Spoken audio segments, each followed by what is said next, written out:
Bienvenue à tous dans cette interview. Aujourd'hui, nous recevons quelqu'un que j'avais grand hâte de vous présenter, l'auteur de non-fiction Xavier Cornette de Saint-Cyr, auteur multipublié. Vous en êtes au 27e ouvrage, Xavier, si je ne dis pas de bêtises. Oui, C'est ça? c'est ça, oui. Ok. Une petite explication rapidement. Ces interviews, nous les réalisons dans le cadre de la Guilde des écrivains, une communauté d'auteurs privés en ligne que nous animons, Stéphane et moi, puisque nous sommes éditeurs et coachs éditoriaux depuis 12 ans. Donc, une communauté d'auteurs qui associe des cours, des ressources, des conseils et des astuces pour vous aider à écrire votre livre de fiction ou de non-fiction. Si vous voulez en savoir plus, à la toute fin de l'interview, je resterai quelques minutes de plus pour répondre à vos questions si vous le souhaitez. Pendant toute la durée de l'interview, vos micros sont coupés pour éviter les bruits parasites. À la fin de l'interview, dans la fenêtre de conversation, on vous préviendra que vous pouvez commencer à poser vos questions. Donc, vous les poserez dans la fenêtre de conversation par écrit. Pour l'afficher, vous cliquez sur le bouton « Converser » en bas de la fenêtre Zoom. Et donc, à la fin de l'interview, nous vous permettrons, chacun votre tour, de poser votre question à Xavier et nous activerons votre micro pour ça. Donc, Xavier Cornette de Saint-Cyr, c'est un auteur que je connais depuis, je ne sais pas, 7 ans, 8 ans, je ne sais plus. Oui, au moins, oui. Ça ne nous rajeunit pas, ça. N'en parlez pas. C'est la réflexion que je me faisais. Moi, j'ai fait sa connaissance quand j'étais encore seulement, entre guillemets, correctrice éditoriale. Donc, c'était les éditions Le Duc qui m'avaient confié cet auteur pour corriger un ouvrage de lui qui allait paraître. Je ne sais même plus lequel à l'époque. C'était pas celui sur les accords Toltec, je crois, Xavier. Ça devait être ça, ouais, je pense. Le premier des accords Toltec. C'est ça. Donc, Ouais. Xavier a publié beaucoup d'ouvrages de non-fiction, des ouvrages de non-fiction sur les accords Toltec, un ouvrage que je vous recommande absolument, qui est vraiment très intéressant. Des ouvrages sur la sagesse bouddhiste, des ouvrages sur l'empathie, sur la bienveillance, sur la communication non violente, sur l'épanouissement professionnel et personnel, sur la joie de vivre et Épicure, sur le lâcher-prise et Épictète, donc sur beaucoup de sujets. Le dernier ouvrage qui est sorti, c'est celui-là. Donc, Déjouer les pièges du développement personnel, qui est paru chez Flammarion, là, au mois de mars, hein, je crois, Xavier. Absolument, oui, oui. Il est encore tout chaud.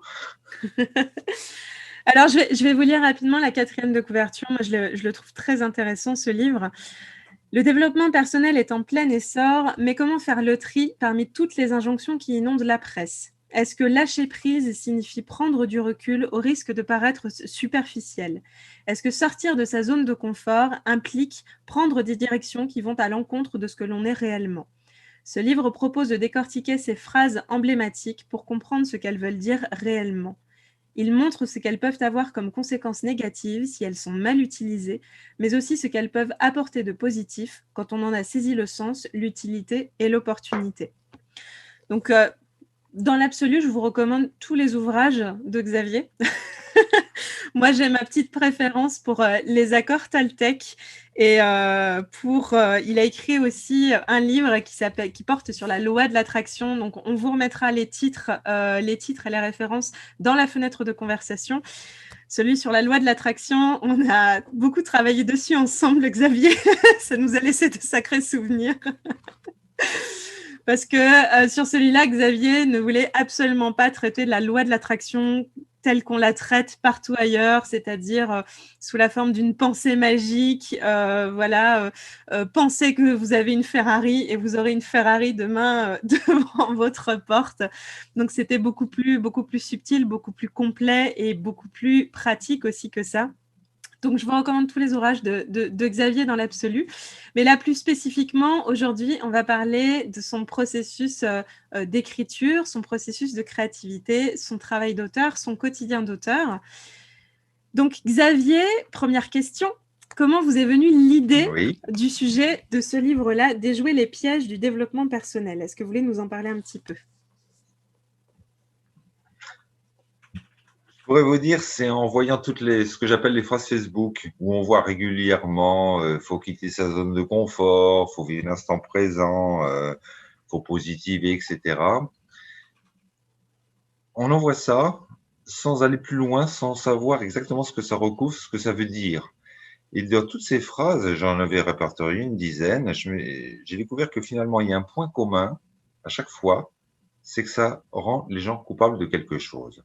C'est fait a priori pour aider, et comme on se rend compte qu'on ne le fait pas, eh bien, on se rend coupable de ne pas avoir fait ce qui est demandé. C'est toujours, pratiquement toujours sous la forme il faut, ou on doit, ou c'est comme ça, et sans aller chercher plus loin ce que ça signifie. Je prends juste, il faut sortir de sa zone de confort, et ça je l'entends régulièrement, même en entreprise d'ailleurs.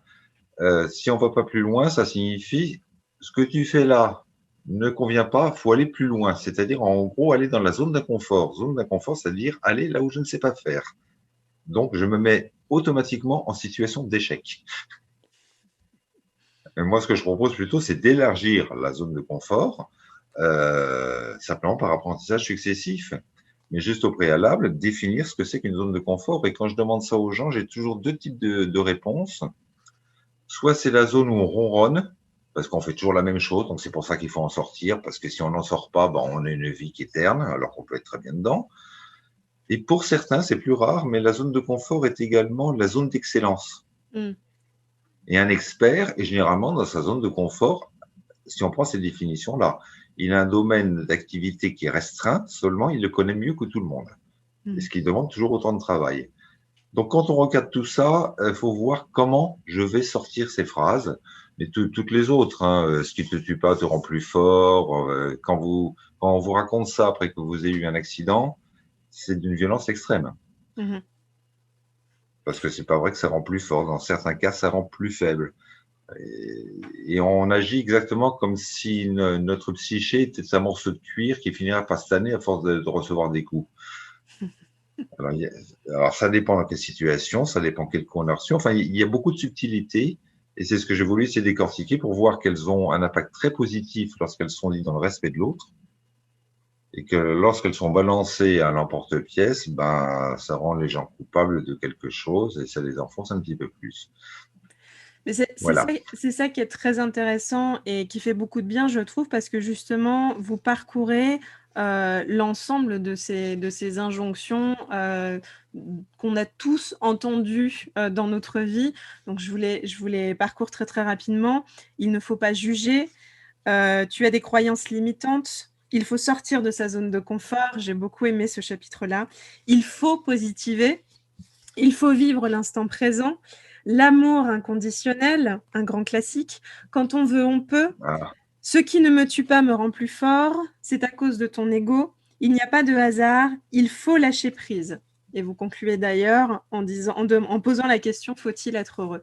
Et c'est quelque chose que moi, Oui, la conclusion, c'est un peu en forme de boutade. Ça faisait un peu référence au livre Apicratie qui dénonçait justement cette injonction aujourd'hui, il faut toujours, toujours être heureux. Simplement, nous sommes des êtres humains, on n'est pas linéaire, et il y a des jours où on se lève du mauvais pied, des jours où on n'a pas le moral, et parfois on ne sait même pas pourquoi on n'a pas le moral, c'est parce qu'on est des êtres humains, on a des émotions qui sont fluctuantes. Et on se dit, mais si aujourd'hui je ne suis pas heureux, c'est que je ne suis pas normal. Et hop, ça ne va plus. C'est parce qu'il y a à aller mieux d'ailleurs. Donc c'est remettre tout ça dans un équilibre. Et surtout, et finalement, la première chose, c'est d'être dans le respect de l'autre, par rapport à ce qu'il ressent, par rapport à ce qu'il vit. Que quand on veut, on peut. Si c'était vrai, ben, on aurait tout ce qu'on veut. Hein. Mais on en revient aussi au quatrième accord Toltec, qui est faire de son mieux. Et faire de son mieux, ça veut pas dire faire tout ce qu'on peut et plus encore et au-delà et être dans l'ultra-perfectionnisme.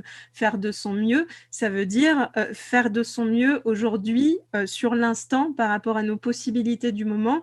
Et certains jours, faire de son mieux, ça sera rester prostré sous sa couette parce qu'aujourd'hui, le niveau d'énergie n'est pas là. Le niveau de santé ou le niveau de santé n'est pas à la hauteur ou alors on vit des épreuves et c'est ça, faire de son mieux aussi. Il y a respecter les autres et se respecter soi-même aussi. Et puis, Et c'est faire de son mieux à titre personnel également. C'est-à-dire, mon mieux à moi n'est pas votre mieux à vous. Mm. Donc, il faut aussi voir quels sont les intérêts de chacun, quels sont les besoins de chacun, et puis toute son histoire de vie, enfin, la personnalité que l'on a en face de soi. C'est pour ça que je parle aussi de respect. Mhm.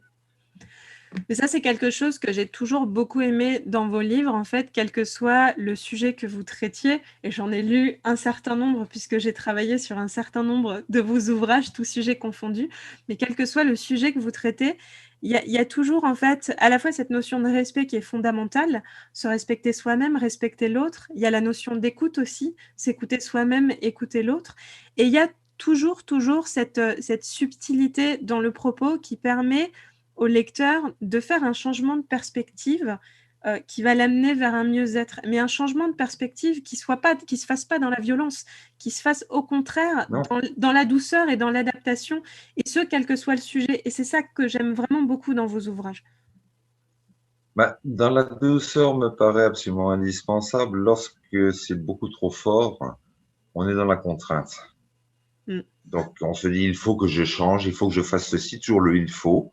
Donc, on le fait pendant quelques temps, et puis un beau jour, le naturel reprend le dessus, on se dit, on balance sa patte sur l'épaule. Si on le fait dans la douceur, petit à petit, on apprend une autre manière d'être. Lentement, chacun à son rythme. Mhm. Et vous avez beaucoup d'ouvrages, voire même des formations où il faut faire comme ça.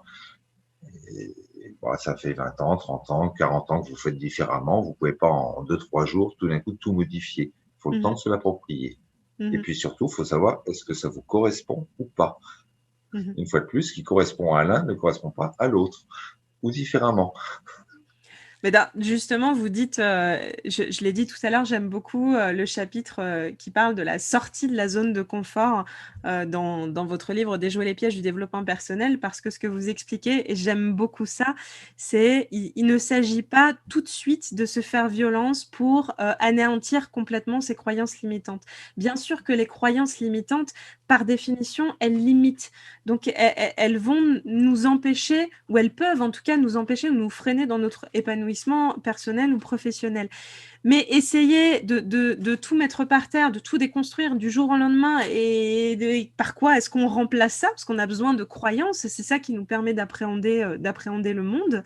Et ce que vous dites, c'est euh, ce qui permet d'arriver à faire cette transformation et de la faire en douceur, c'est d'assouplir ces croyances petit à petit, de les assouplir, enfin voilà, de faire ça dans la douceur pour que des habitudes se mettent doucement en place, pour qu'on puisse changer tranquillement de perspective.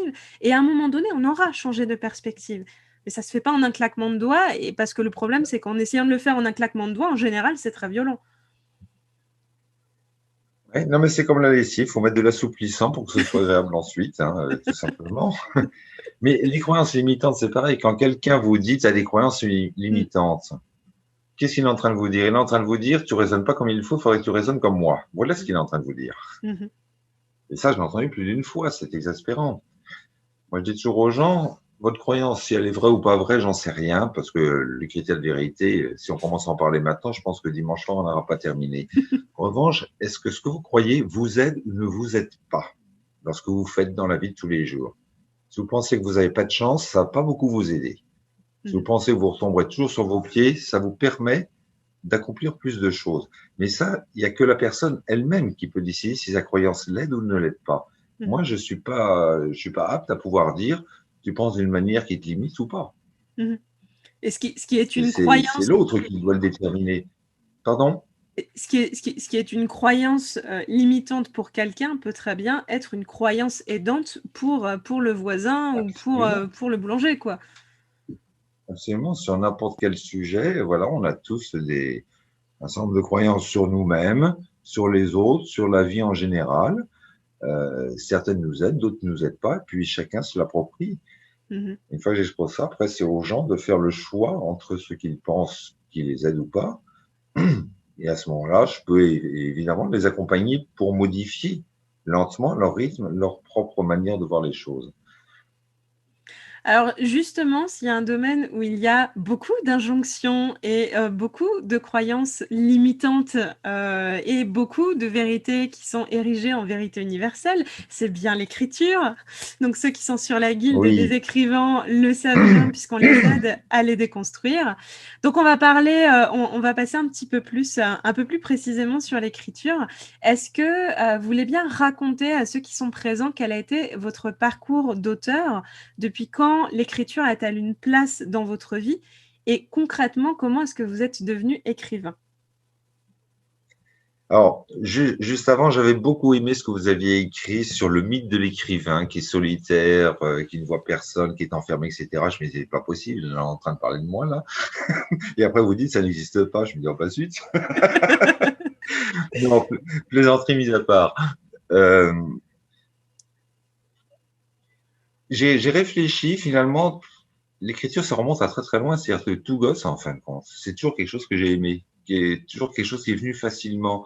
À l'école, quand on avait, comment ça s'appelait, les rédactions, on nous donnait un sujet, il fallait écrire quelques pages dessus. J'étais toujours celui qui en faisait le plus, mais naturellement, j'étais toujours celui qui était le premier. Mais tout simplement, j'avais un voisin à côté de moi, c'était terrible parce qu'au bout de 3 paragraphes, il savait plus quoi écrire. Et chez moi, c'était, voilà, c'est comme ça. Et puis, le premier roman que j'ai écrit, je devais avoir 12-13 ans, j'avais lu Le Capitaine Fracasse de Théophile Gautier. Je me dis, j'avais trouvé ça tellement génial, je me dis, j'ai écrit un roman de KPDP. Et puis, j'ai pas été très très loin parce que je voulais que ce que faisait le personnage principal soit en concordance avec sa personnalité.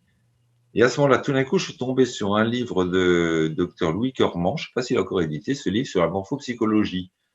Donc, je suis parti me renseigner sur la morphopsychologie et j'ai oublié le bouquin au passage. Et puis après, à partir vers 15 ans jusqu'à vers 22 ans à peu près, ça a été la poésie essentiellement. J'ai écrit 4 recueils, mais qui ne seront jamais édités. Ça, c'est pour moi. Mais de temps en temps, quand je relis ça, je me dis, c'était pas mal quand même. Avec le recul, ça fait plaisir. Il y a des choses, je me dis, non, pas vraiment. Et puis d'autres, ah, quand même. Et puis après, bah, il s'est passé pas mal d'années. Et finalement, le premier, enfin, je continuais à écrire, mais différemment. Et puis, dans le cadre de mon métier, en tant que juriste, lorsqu'il y avait des études, des recommandations ou des dossiers à faire qui demandaient vraiment de la réflexion, généralement, c'est à moi qu'on le demandait parce que j'analysais toutes les choses et après, je ressortais quelque chose qui était à peu près lisible.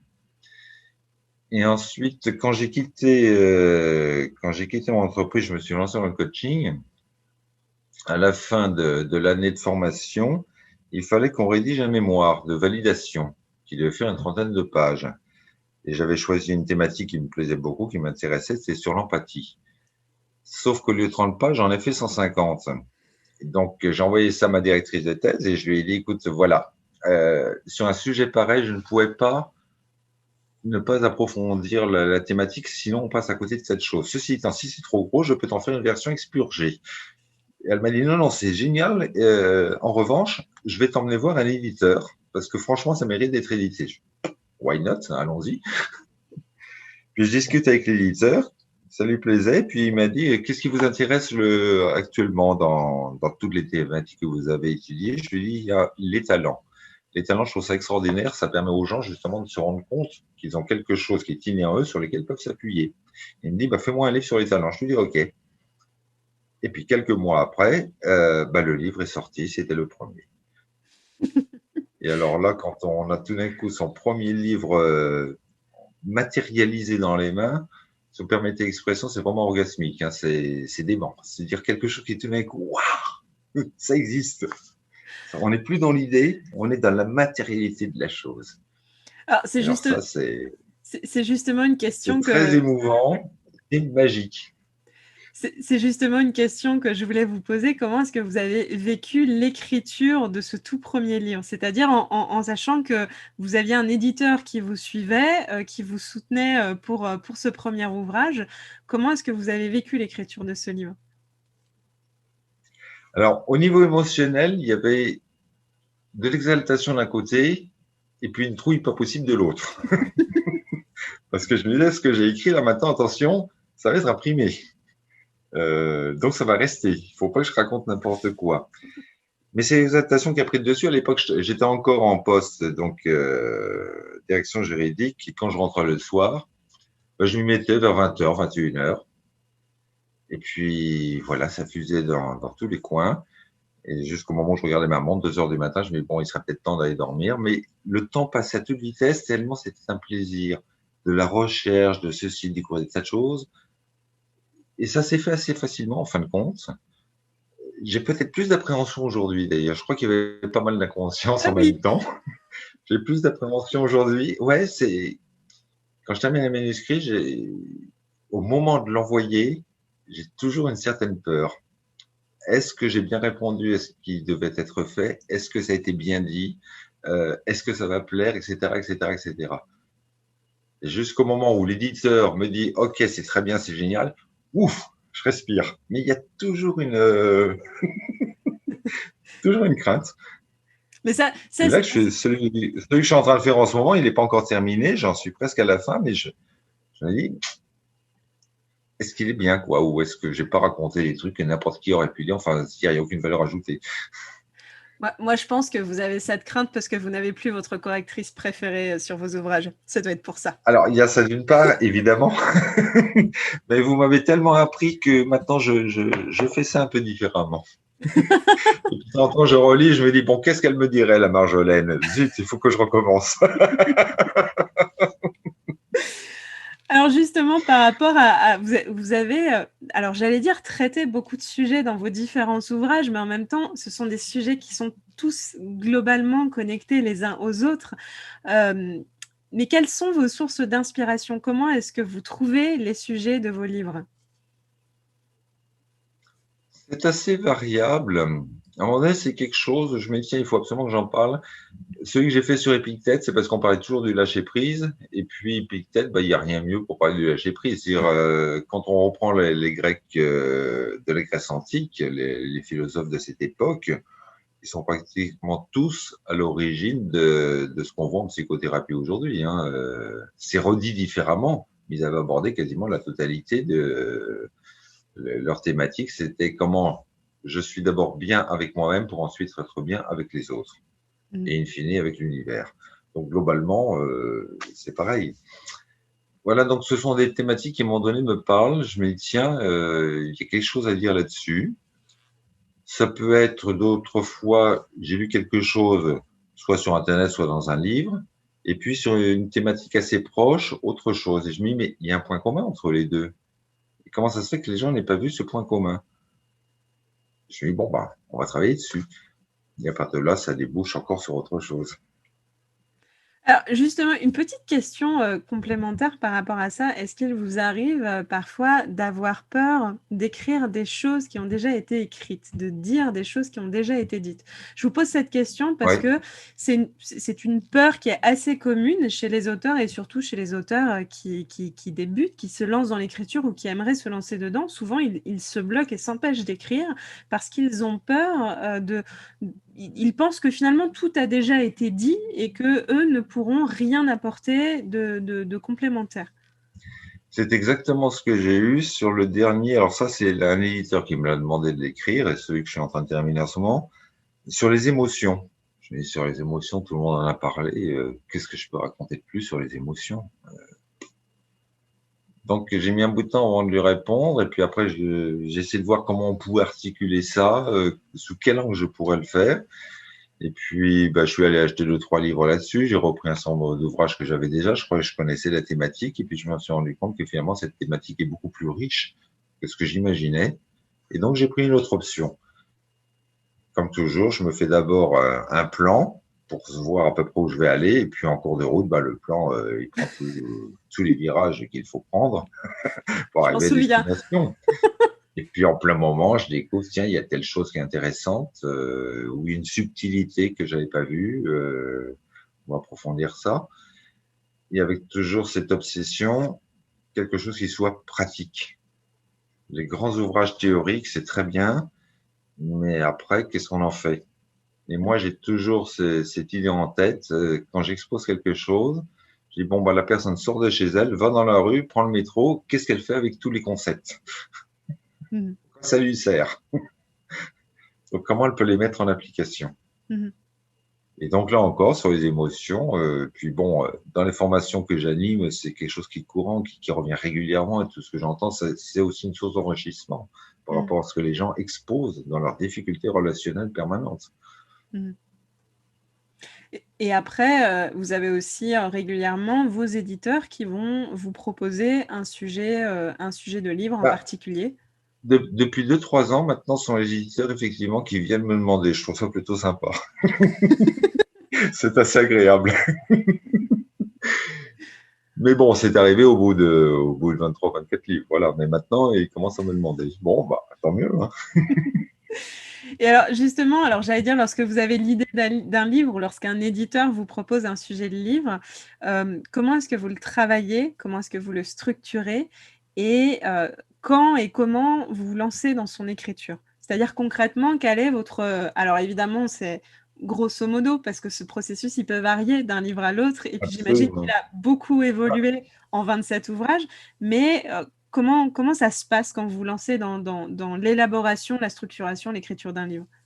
Ça n'a pas varié en ce qui me concerne. Ça varie d'une personne à l'autre, mais pour moi, j'ai globalement toujours le même processus. Euh, Quand j'ai un sujet ou quand on me demande un sujet, peu importe, je me laisse toujours quelques jours de réflexion pour me l'approprier le sujet. Comment je le sens, qu'est-ce que j'en pense, quelles sont les idées qui pourraient venir. Enfin, est-ce que j'ai quelque chose à dire? Des fois, je me dis, j'ai rien à dire, mais en fouillant un petit peu, peut-être que. Et la première chose que je fais, c'est de prendre de la documentation. Donc, c'est pour ça que je lis énormément, parce que je cherchais les livres qui parlent de ce sujet-là, avec une sélection assez drastique quand même. Ça, je le fais au ressenti. Je me dis, tiens, là, je pense qu'il peut y avoir quelque chose d'intéressant. J'utilise Internet comme bibliothèque monumentale, comme encyclopédie. Il y a des tas de choses dessus, c'est fabuleux. En faisant là aussi un tri entre ceux qui sortent n'importe quoi et ceux qui ont des réflexions très poussées. Et le problème, c'est que sur Internet, beaucoup de personnes se copient-collent les unes les autres. Donc, s'il y en a un qui a dit une erreur, des fois, on le retrouve 50 fois. Je me dis, c'est pas très honnête intellectuellement. Donc, vraiment, il y a une recherche documentaire énorme et qu'après, je classe. Dans l'ordinateur, j'ai un dossier sur tel thème, un dossier sur tel aspect, etc., etc., etc. Le maximum. Ça, c'est mon côté perfectionniste. Ça me rassure, en fait. Et puis, ça me permet aussi de commencer à y voir beaucoup plus clair et de faire un plan. Mmh. Un plan détaillé que l'éditeur demande toujours d'ailleurs, pour voir est-ce que ça correspond à une thématique donnée, la manière dont je vais le traiter, etc. Et une fois que tout ça est fait, bah, il se passe un petit bout de temps parce que je suis un peu lent au démarrage. Je suis un peu style diesel, il faut que ça chauffe. Et puis, bah, si ça vient pas, je laisse tomber. Et puis, tout d'un coup, parce que je sais qu'à un moment donné, ça va arriver. Et tout d'un coup, ça, il y a une idée qui arrive, il y a une envie qui arrive, en fait. Je vais derrière l'ordinateur et ça y est, c'est parti. C'est la première ligne qui est difficile à faire. Mmh. Je sais pas, je procrastine quelque part. Puis d'un coup, c'est parti. Et Pardon? justement, comment est-ce que vous vous sentez quand vous commencez un nouveau manuscrit?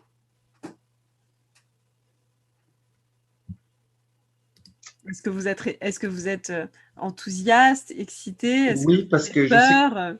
je sais qu'il va y avoir plein de découvertes, qu'il va y avoir beaucoup de changements, qu'il va y avoir beaucoup de surprises. Il y a des choses que je n'ai absolument pas imaginées qui vont arriver. Je pense que c'est exactement la même chose quand on écrit un roman. On se dit, tiens, il va se passer telle chose, mais à un moment donné, bah, le personnage principal prend le dessus. Et on est obligé de le suivre cette fois-ci. C'est complètement différent. J'ai pas encore fait de roman, sauf dans ma tête. Quand je suis en voiture, le nombre de romans que j'ai pu écrire, c'est génial. Dommage que la pensée ne permette pas de taper.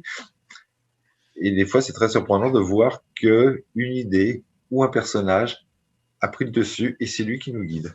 Mmh. Donc bon, on suit tout simplement. Mais il y a un point je lisais ce que vous écriviez il y a quelque temps sur l'angoisse de la page blanche. En fin de compte, c'est quelque chose que je connais pas. Mmh. Je veux dire par là, il m'arrive, comme tout le monde, à un moment donné, de plus rien avoir à dire ou de pas savoir comment le dire, ou de buter sur un truc. Ben, j'arrête à ce moment-là. Je me dis, c'est pas la peine de se forcer. Si je me force, de toute façon, il ne va rien sortir et puis je vais être dans la contrainte, c'est plus agréable. Donc, je laisse tomber, je vais dans le jardin. Comme il est grand, j'ai de quoi faire. Et je sais qu'à un moment donné, quelque chose va se décanter. Mhm. Et puis d'un coup, pof, je suis en train de couper une branche. Ah, tac, je regalope dans la maison et j'y vais. Et chaque fois que je me laisse cette souplesse, finalement, c'est du lâcher prise, tout simplement. Quand j'arrive plus, je me dis, c'est pas grave, ça reviendra tout à l'heure, ça reviendra demain. Et ça revient toujours. Et des fois, agrémenter d'autres idées. Ça Mais je me c'est… force jamais. Donc, j'ai aucune angoisse là-dessus parce que je sais que ça va venir, sauf que c'est pas le moment. Mhm. Parce que, je sais pas, le cerveau est bloqué à ce moment-là, ou parce que je suis fatigué, ou parce qu'il y a autre chose. Enfin, je suis pas dans le truc. Mhm.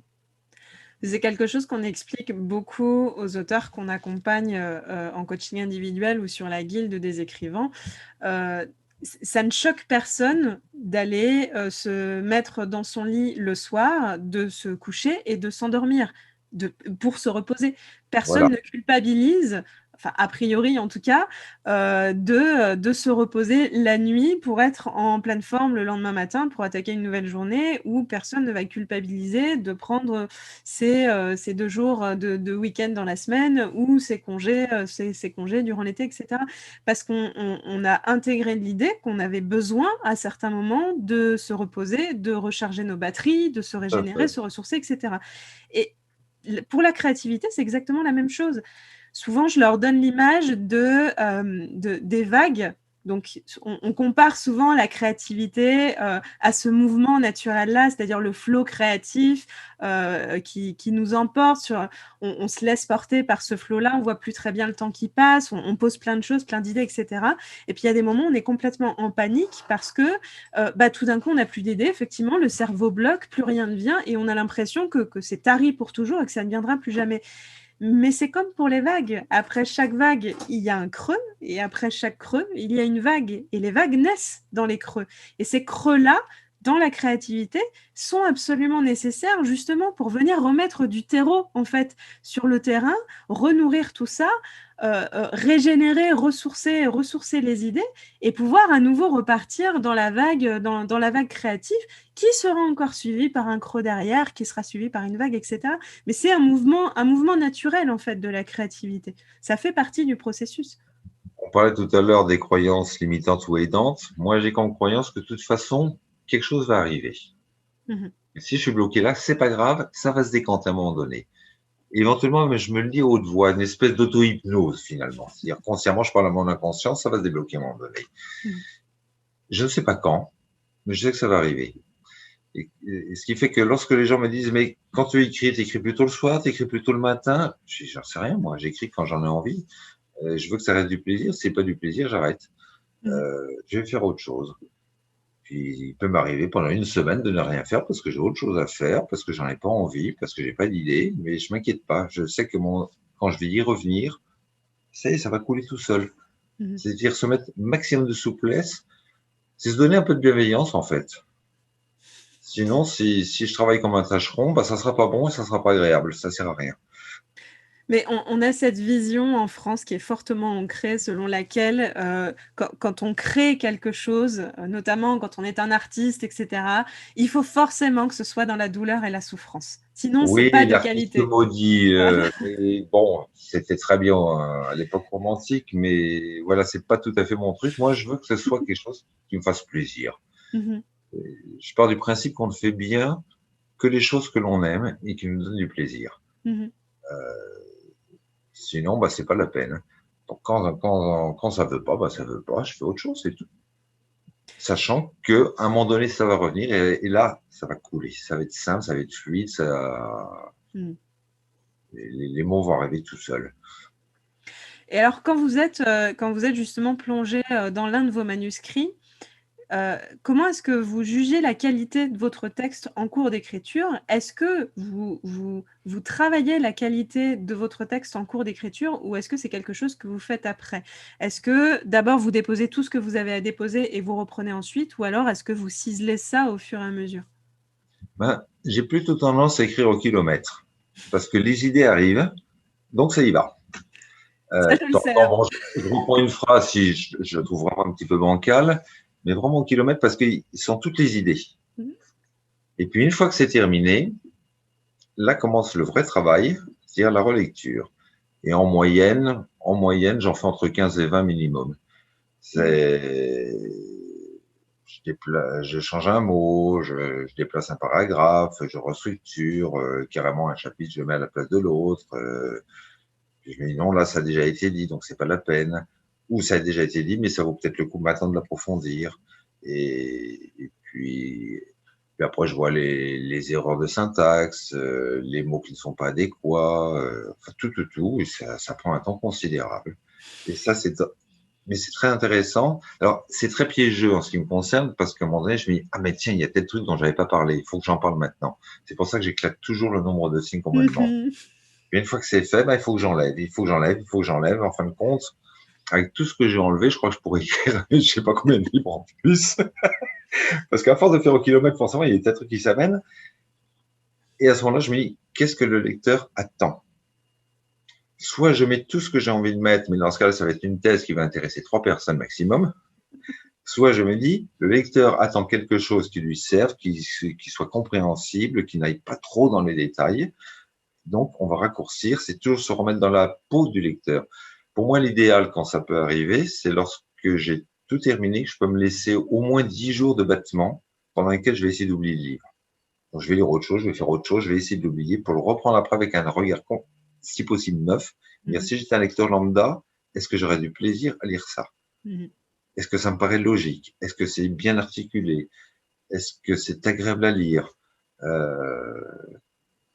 Quitte des fois à couper les phrases. J'ai tendance à faire des phrases parfois un peu proustiennes. Je me dis, bon, mettre un point au milieu, ça fait du bien, ça donne de l'inspiration. J'ai un complément, c'est pas mal d'y revenir également. Ça fera très très plaisir à Michel ce que vous venez de dire, parce que Proust, bon, il a aimé, mais ce fut indigeste, je crois. Après, Proust, c'est fabuleux, simplement, faut avoir du souffle. Et il faut vraiment être concentré. Et une fois qu'on est rentré dedans, c'est génial. Mais il faut y rentrer et ça ne se fait pas comme et c'est ça. pas facile. Maupassant est beaucoup plus simple. Ou c'est autre chose. Et quand je vois que ma phrase fait 5 lignes, je me dis stop, on va la recommencer. On va la simplifier, on va l'architecturer différemment, on va user de la ponctuation. On m'a dit que j'étais l'un des rares à utiliser le point-virgule, mais je le trouve vachement pratique, le point-virgule. Il paraît que très très peu l'utilisent aujourd'hui. Je trouve ça très bien. Mais vous l'utilisez très bien, le point-virgule, je trouve. Et puis après, si la phrase est trop courte, je me dis non, elle n'est pas jolie non plus. Musicalement, elle n'est pas agréable. Il y a toujours cette notion de musicalité. C'est ce que j'aimais tellement dans la poésie d'ailleurs. Je crois qu'il m'en est resté quelque chose. Il faut que même si on lit dans sa tête, il faut que ce soit quelque chose qui soit fluide. Alors ça, c'est vraiment bien que vous parliez de ça, parce que ça, c'est vraiment quelque chose qu'on peut avoir tendance à oublier quand on veut écrire un livre de non-fiction. C'est pas parce qu'on ne romance pas, c'est pas parce qu'on n'est pas en train d'inventer une histoire de toute pièce qu'il ne faut pas justement se soucier de tout ce qu'on croit appartenir à la fiction, c'est-à-dire la musicalité, le rythme, la sonorité du texte, la fluidité, le découpage du texte.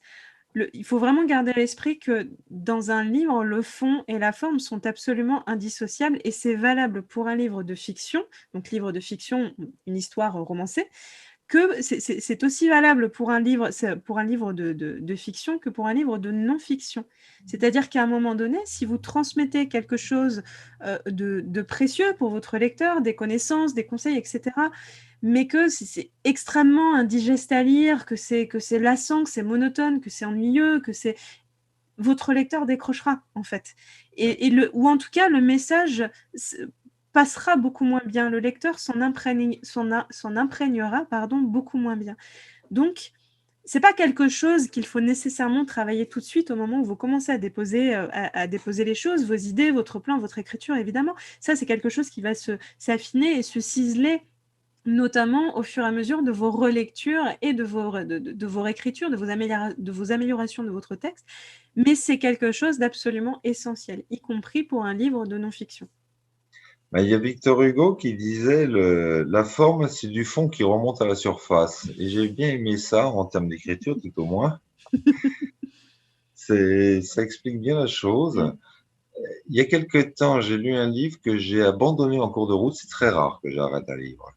Très, très rare, mais parce que c'était illisible. Illisible.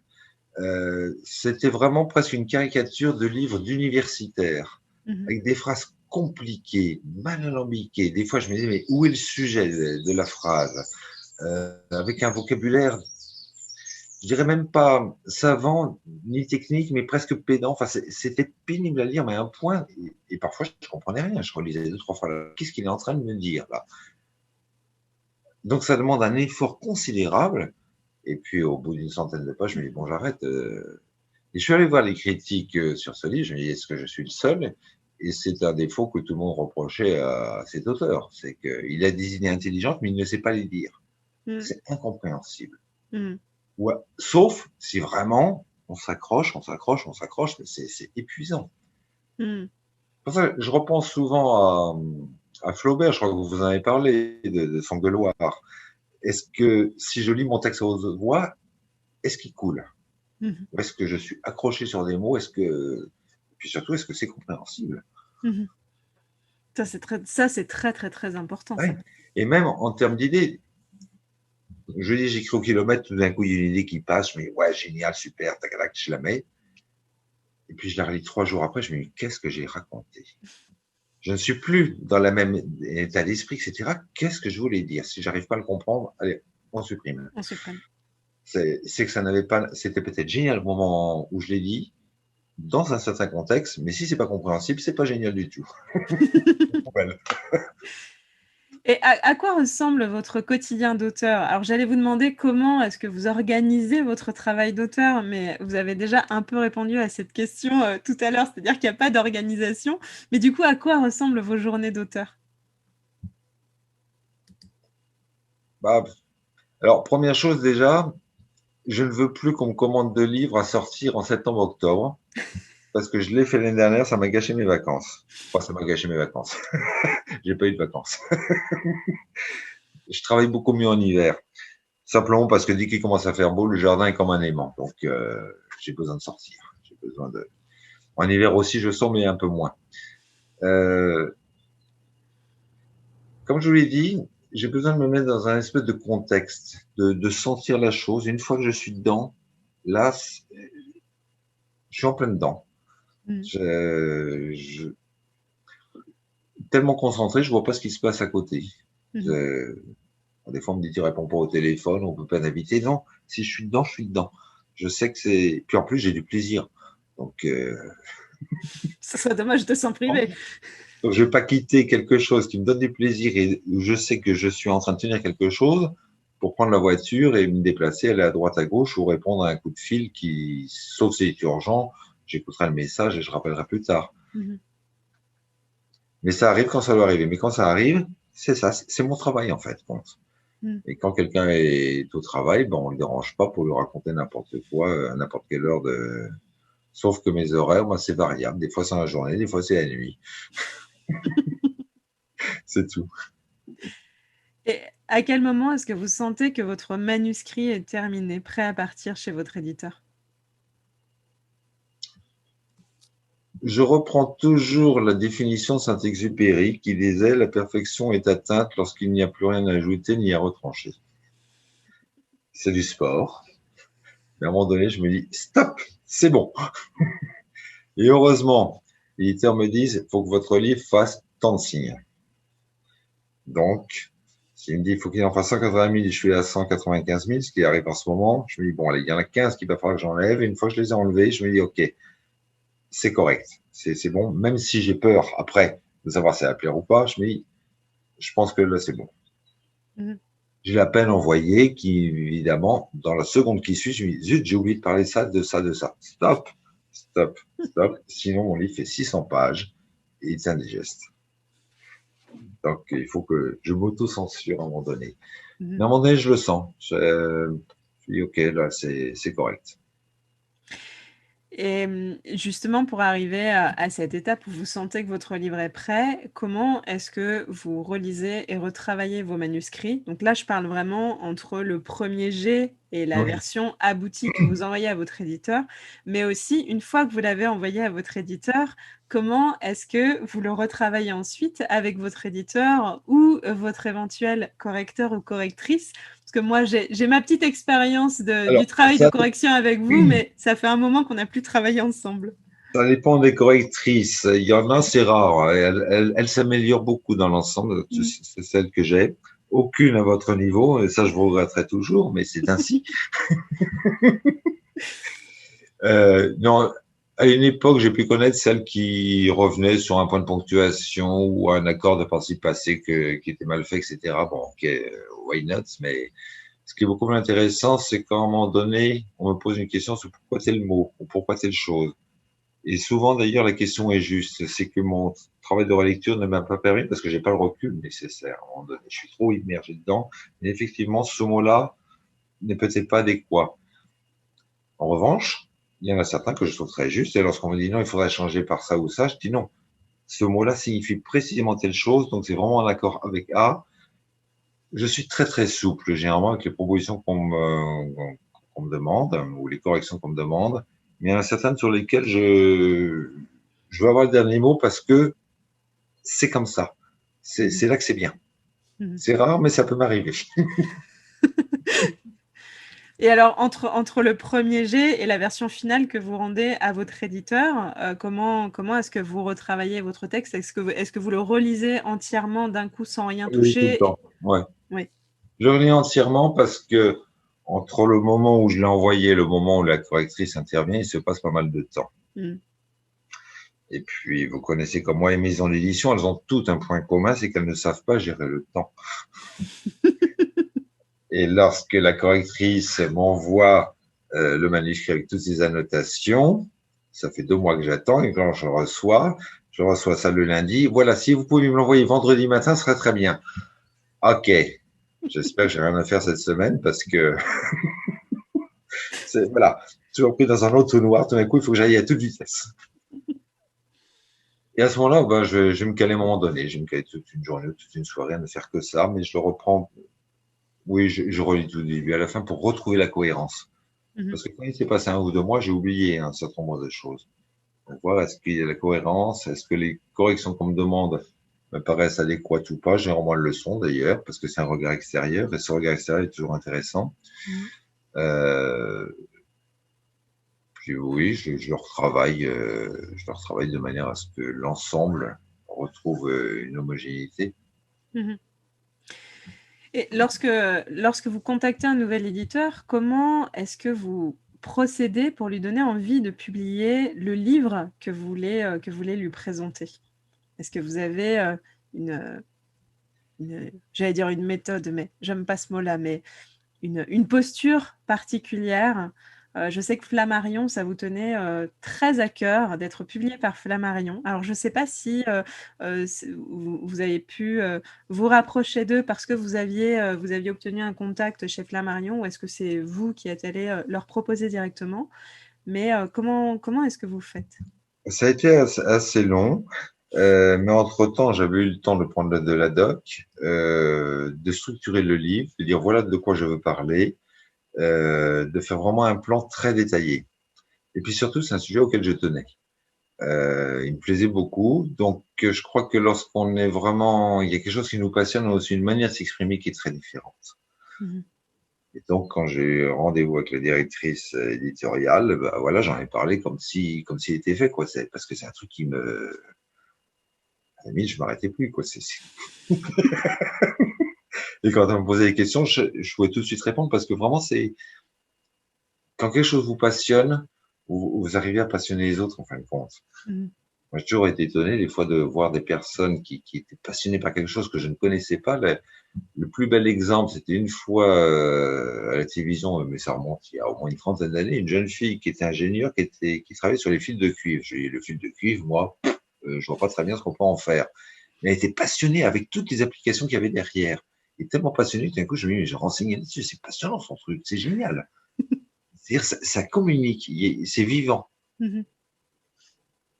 Et dès lors que vous le rendez vivant, on commence à voir effectivement comment la chose peut se faire, comment elle peut s'articuler. Et éventuellement, on propose deux, trois options, deux, trois modifications, d'accord, mais l'ensemble sera là. Mhm. Mais parce que je le vis. Je crois que Alors, c'est ça. une précision aussi par rapport à ça pour ceux qui nous écoutent. On peut présenter un livre de non-fiction à un éditeur avant d'avoir écrit le livre ou en cours d'écriture. Même si on n'a pas de manuscrit à proposer sur l'instant, c'est quelque chose de possible. Par contre, il faut bien prendre conscience que l'éditeur, c'est un passionné de livres, évidemment. Son métier, c'est de défendre le livre, c'est de découvrir de nouveaux livres, c'est de faire découvrir de nouveaux livres. Mais c'est aussi un investisseur qui a besoin de faire tourner son entreprise. Donc, on ne peut pas lui demander d'engager 10 000 euros, 20 000 euros, 30 000 euros de budget et toute une équipe pendant 8 à 10 à 12 à 18 mois sur un projet sans avoir une vision la plus précise possible à ce moment-là, en tout cas, du projet. Donc, on peut présenter un livre de non-fiction sans avoir écrit le manuscrit, sans avoir encore de manuscrit à présenter. Par contre, ce travail d'élaboration en amont, il est absolument indispensable. C'est-à-dire qu'il faut que vous puissiez présenter une vision déjà de votre sujet et surtout un plan le plus détaillé possible à ce moment-là à l'éditeur pour qu'il puisse voir concrètement ce que vous allez apporter au lecteur, sous quel angle vous allez aborder ce sujet, qu'est-ce que vous allez apporter de neuf, de complémentaire, de différent par rapport aux autres. Et c'est ça qui va lui permettre de se dire, ok, je suis prêt à m'engager sur ce livre-là plutôt que sur tel autre livre concurrent, parce que par rapport à la proposition qui est faite, je sens que ça peut apporter telle et telle chose pour les lecteurs, et donc m'apporter à moi, parce que bon, l'éditeur, il travaille pas bénévolement, hein, sinon plus personne s'y retrouve, c'est normal, mais il faut vraiment lui permettre d'avoir cette vision la plus précise possible. Donc, ce travail d'élaboration en amont, travailler son plan avant de le présenter à un éditeur, c'est absolument indispensable. La note d'intention seule ne suffit pas, et de toutes les façons, alors précision, la note d'intention, ça va être simplement d'écrire à un éditeur pour lui dire, bon, j'ai l'intention d'écrire un livre sur tel sujet. Envoyer comme ça un courrier à un éditeur avec 2 paragraphes pour dire grosso modo de quoi on va parler, ça ne suffit pas. Ça ne suffit pas. Est-ce que vous seriez prêt à engager un budget de 15 000 euros sur 2 paragraphes de présentation d'un projet? Moi, personnellement, je ne suis pas assez riche pour être capable d'utiliser 15 000 euros comme ça. Mais donc, c'est vraiment important. Et de toutes les façons, ce travail d'élaboration que vous faites pour la présentation à l'éditeur, elle va énormément vous servir puisqu'elle va vous permettre de bâtir véritablement l'ossature de votre livre sur laquelle vous allez pouvoir déployer votre écriture. Ce qui ne vous empêchera pas, comme l'expliquait Xavier, de pouvoir ajouter bien des idées en cours de route en fonction de ce qui vient, de ce qui est nourri, etc. Mais qu'au moins vous sachiez quelle direction vous allez suivre et que votre éditeur puisse savoir quelle direction vous allez suivre. Ça, je pense que c'est vraiment, vraiment important. Ouais. Chez Flammarion, il m'avait demandé de leur envoyer un chapitre. Donc, j'ai rédigé un chapitre. Ils avaient besoin de voir comment je disais les choses, sur quoi ça portait, comment j'articulais, etc. Quel était le style, enfin, là, tout, quoi. C'est-à-dire, tiens, à partir de ce chapitre, le livre ressemblera à ça. Donc, j'ai rédigé un chapitre, le premier. Alors ça arrive souvent. C'est pas toutes les maisons d'édition qui demandent ça. Ça dépend des maisons d'édition. Ouais. Mais ça arrive souvent qu'un éditeur vous demande, pour pouvoir prendre sa décision, vous demande effectivement un chapitre, le premier chapitre, pour pouvoir justement se projeter et commencer à entrevoir à quoi ressemblerait le livre. Donc, en général, ils ont besoin du plan détaillé et puis d'un chapitre. Alors, juste une précision aussi, pas d'inquiétude. Évidemment que le plan que vous fournissez à l'éditeur, ainsi que le premier chapitre, ils vont évoluer après, derrière, et l'éditeur le sait très bien. Il ne s'agit pas de changer radicalement de sujet et de passer de l'empathie dans l'entreprise à, je ne sais pas moi, au tricot pour les nuls, évidemment, parce que là, ça va poser un petit peu problème. Mais Vous allez pouvoir bouger des choses dans votre plan en fonction des idées qui vous viennent en cours d'écriture. Vous allez pouvoir affiner votre plume et vous allez pouvoir reprendre ce fameux premier chapitre. Rien n'est figé, l'éditeur le sait très bien, et même, c'est plutôt dans l'intérêt de tout le monde que jusqu'à la version finale, vos idées s'enrichissent, vous trouviez une unité à l'ensemble, etc. Donc ça va bouger et c'est normal. Mais l'éditeur a quand même besoin de ces éléments-là pour pouvoir se projeter le mieux possible. Voilà. C'est Gallimard récemment qui a dit d'ailleurs qu'il y a un souci, c'est que sur l'ensemble des manuscrits que nous recevons, on en reçoit, je sais pas, 10, 30, 50 par jour, disent il y a une énorme partie qu'on arrête au bout de 10 pages parce que c'est mal écrit, parce que c'est pas structuré, parce que c'est pas intéressant. Et aux gens, c'est lisez d'abord, lisez, et ça reprend ce que disait je sais plus quel peintre disait ça, mais qui disait à ses élèves, si vous voulez apprendre à peindre, allez d'abord dans les musées. Et je me dis, pour l'écriture, c'était pareil, et il y a quelques personnes, à un moment donné, je recevais pas mal de manuscrits. Maintenant, les gens ont arrêté, mais c'était lucide, toi qui es des éditeurs, est-ce que tu pourrais lui parler de mon manuscrit? Je recevais le truc, des fois, je me dis, non, c'est pas lisible, c'est pas travaillé. Lis d'abord, lis, pour apprendre une manière de. Et ça, c'est un On concept. n'écrit pas comme ça parce qu'on essaie du matin, enfin c'est ma conviction, hein, parce qu'on essaie d'écrire. Il faut d'abord s'imprégner d'eux. Ce qui pour moi était un souci au démarrage d'ailleurs, c'est-à-dire comme je m'étais nourri pendant toute mon adolescence des auteurs du 19e siècle, mes premiers bouquins me disaient mais c'est beaucoup trop littéraire votre manière d'écrire. Ah, je suis trop littéraire. Bon, bon, on va essayer de faire plus cool. Non, là c'est un peu trop. Ah bon, il va falloir que je trouve le juste milieu. C'est pour ça que enfin, je pense que la lecture est l'un des meilleurs apprentissages d'un auteur, quel que soit ce que cet auteur écrit, que vous écriviez de la fiction, de la non-fiction. On vous recommandera toujours encore et encore de multiplier, de varier vos lectures, de les diversifier autant que possible. Si vous voulez écrire un livre de non-fiction, si vous voulez écrire un guide pratique, lisez de la fiction aussi. Lisez de la fiction parce que d'une certaine manière, ça va vous nourrir, ça va nourrir vos idées, ça va nourrir votre style et vous pourriez vous inspirer de choses très intéressantes dans les romans, par exemple, pour votre livre de non-fiction.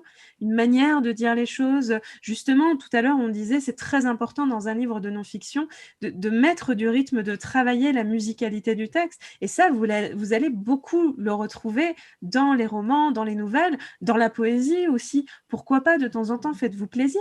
Lisez de la poésie ou lisez même beaucoup de poésie. Enfin, c'est en fonction des goûts de chacun. Et puis, même chose quand vous écrivez de la fiction, allez lire de la non-fiction. Mais essayez de varier. C'est justement ce qui va permettre non plus d'être influencé dans votre écriture par un style déterminé, un auteur spécifique, etc. Mais justement d'enrichir votre boîte à outils d'écrivain et de pouvoir ensuite, comme le musicien qui va répéter les morceaux de ses groupes favoris pendant des années, à un moment donné, il aura acquis naturellement tellement d'habitude qu'il sera capable d'improviser tout seul sur à peu près n'importe quoi. Et c'est exactement la même chose, en fait, pour la lecture et pour l'écriture. J'aime bien votre parallèle avec le musicien. C'est vrai que beaucoup de grands groupes ont d'abord démarré en faisant des reprises d'autres groupes. Pendant pas mal d'années, puis un beau jour, ils ont leur propre style. Exactement. Et non, régulièrement, moi, je relis Maupassant, c'est un auteur que j'aime infiniment, pour plusieurs raisons. D'abord parce que c'est extrêmement simple et on voit tout le travail qu'il a dû faire pour que ce soit simple. C'est structuré. La psychologie des personnages est approfondie. Donc, ce qui fait que la personne existe. Il y a un autre roman que j'ai lu il y a quelques années, je sais même plus quel est l'auteur. Il n'y avait aucune psychologie du personnage. Il était inexistant. Moi, j'ai besoin de se sentir vivre. Et je me disais, mais est-ce que c'est quelqu'un qui rit, qui sourit, qui pleure, qui se met en colère? Il n'y avait rien. Il y avait que de l'action, que de l'action, que de l'action. Et moi, l'action pour l'action, au bout d'un moment, ça m'intéresse pas si je ne vois pas quelqu'un vivre. J'ai l'impression d'un robot qu'on avait mis, on tourne un peu comme le lapin du Duracell, boum, ça bouge dans tous les sens, mais il n'y a rien de vivant derrière. Et j'aime qu'à un moment donné, la personne, enfin le personnage de fiction commence à devenir réel, que je commence à me à l'imaginer, à voir le lieu où il évolue, etc., à lui prêter un ton de voix. Enfin, il commence à vivre. Et puis, il a des émotions, il est vivant. Quelle est pour vous l'étape la plus difficile dans l'écriture d'un livre de non-fiction? Alors, l'étape la plus difficile et quelle est pour vous l'étape la plus facile dans l'écriture d'un livre de non-fiction? J'ai pas encore fait de livre de non-fiction. Pardonnez-moi, je vous ai mal entendu, je vous ai pas compris. Quelle est pour vous l'étape la plus difficile dans l'écriture d'un livre de non-fiction?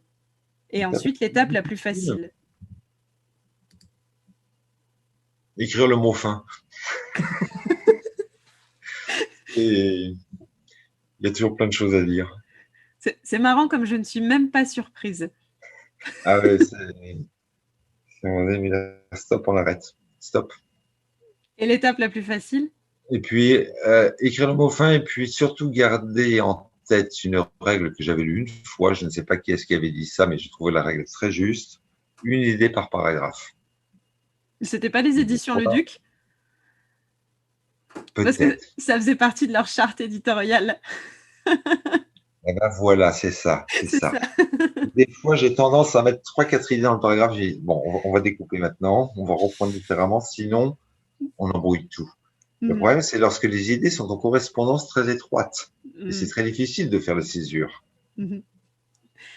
Et l'étape la plus facile, du coup?